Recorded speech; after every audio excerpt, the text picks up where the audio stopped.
Hi guys, how are you all? Wish you all a very happy Janmashtami. मैं आज जिस topic के बारे में बात करने जा रही हूँ वो है कुछ पॉइंट्स, इम्पॉर्टेंट पॉइंट्स जो हमें ध्यान रखने हैं while we are conceiving or at the time of planning the conception. To all the aspiring mothers who are planning in the coming time to conceive, और जो पेरेंट्स बनना चाहते हैं, तो देखिए जब आप कंसीव करते हैं तब तो आपको बहुत सारी बातों का ध्यान रखना ही रखना है क्योंकि आपने कंसीव कर लिया है। बट कंसीव करने के पहले आपको बहुत सारी चीज़ों का ध्यान रखना है, और आपको ये ध्यान इसलिए रखना है क्योंकि आपको अपनी बॉडी को और अपने आप को प्रिपेयर करना है कंसीव करने के लिए।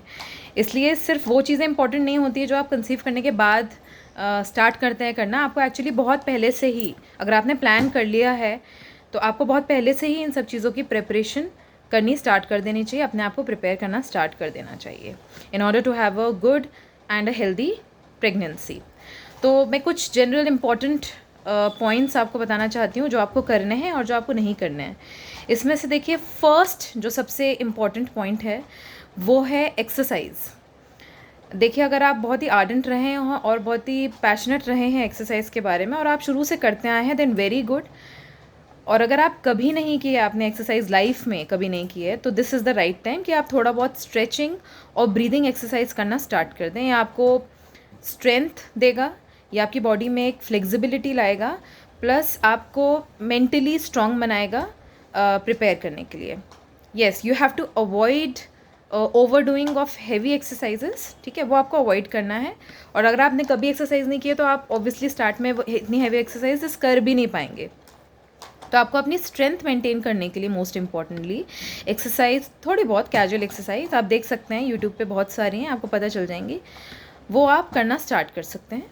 आप चाहें तो मैं इसके बारे में एक डिटेल्ड वीडियो बना सकती हूँ कि कौन कौन सी छोटी मोटी एक्सरसाइजेज आप कर सकते हैं टू प्रिपेयर योर सेल्फ, ठीक है, जो थोड़ा आपको फील गुड फैक्टर देंगी, थोड़ा सा आपको मेंटली प्रिपेयर करेंगे। और ब्रीदिंग एक्सरसाइजेस तो बहुत इंपॉर्टेंट है ही, इन जनरल भी हमें पता है कि एक्सरसाइजेस कितनी इंपॉर्टेंट हैं। तो अब तो आप कंसेप्शन के लिए प्रिपेयर कर रहे हैं अपनी बॉडी को, अपने माइंड को, तो एक्सरसाइजेज वहाँ पे बहुत इंपॉर्टेंट हो जाती हैं। ओवर डूइंग आपको अवॉइड करनी है, ठीक है। सेकेंड चीज़ है हमारी डाइट, और बहुत इंपॉर्टेंट चीज़ है। हर चीज़ आपको पता है डाइट से, एक्चुअली डाइट से इम्पॉर्टेंट कुछ है नहीं। इन जनरल भी हमें बताया जाता है कि डाइट कितनी इम्पॉर्टेंट है इन जनरल अपनी बॉडी को हेल्दी रखने के लिए। पर जब आप कंसेप्शन के लिए प्रिपेयर कर रहे हैं अपने आप को, तब तो diet plays an instrumental role, बहुत ही इंपॉर्टेंट रोल होता है डाइट का वहाँ पर।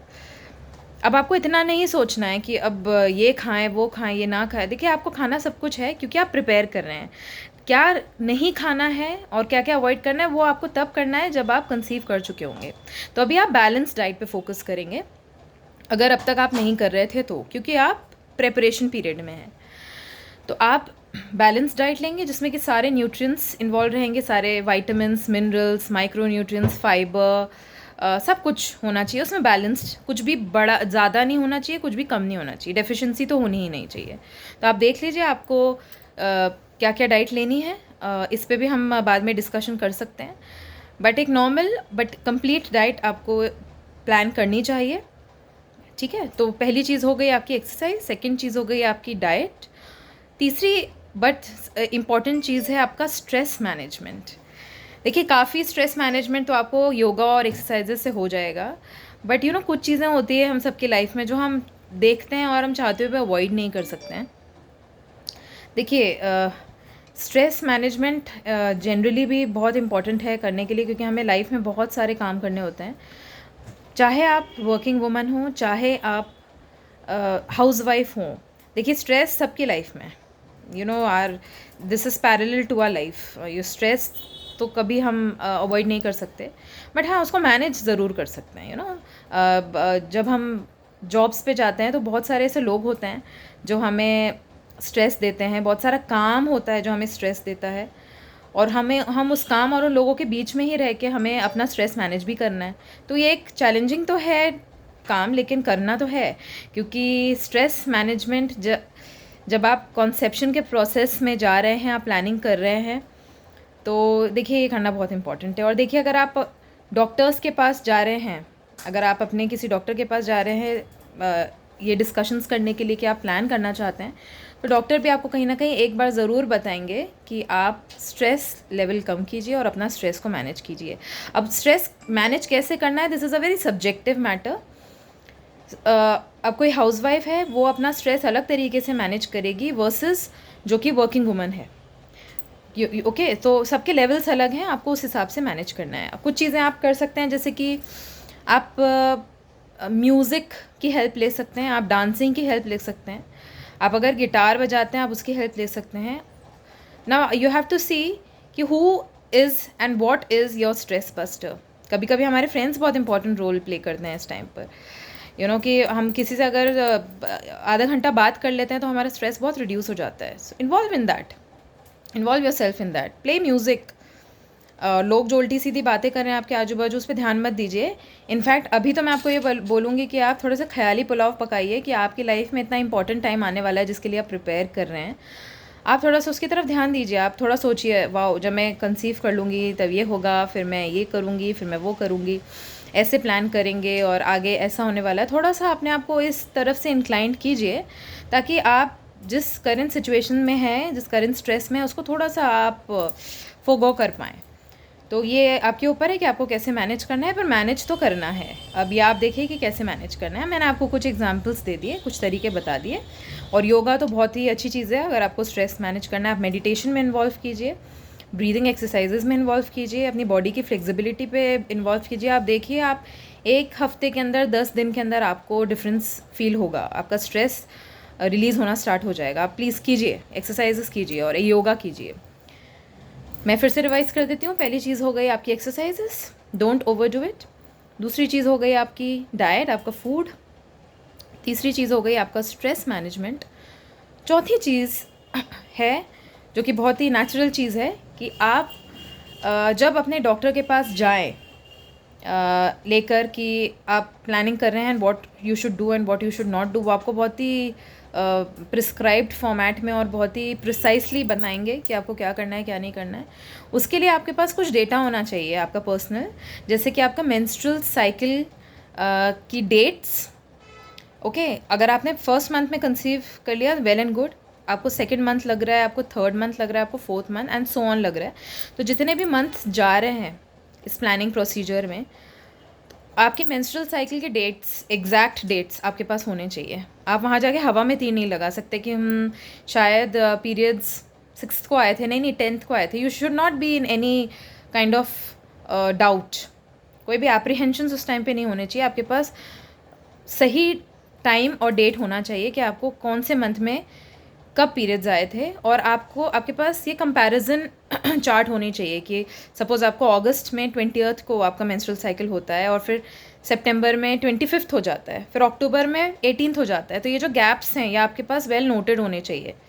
या तो आप ये याद रखें, या तो आप बेस्ट है कहीं लिख के रख लें ताकि बाद में कोई कन्फ्यूजन ना हो, क्योंकि आप किसी चीज़ के लिए प्लान कर रहे हैं। देखिए, तो उस चीज़ का थोड़ा सा एग्जैक्ट डेटा आपको होना चाहिए, या हम सब एडल्ट्स हैं, हमारे पास ये चीज़ होनी चाहिए। तो हमारा डॉक्टर हमसे पूछेगा, है ना, तो उनसे आप चीज़ें कंसील नहीं कर सकते या हवा में बातें नहीं कर सकते। तो ये चीज़ आपके पास होनी चाहिए, क्योंकि इसी पर डिपेंड करेगा आपका ओव्यूलेशन पीरियड, जिस समय आप सबसे ज़्यादा फर्टाइल होते हो कंसेप्शन के लिए।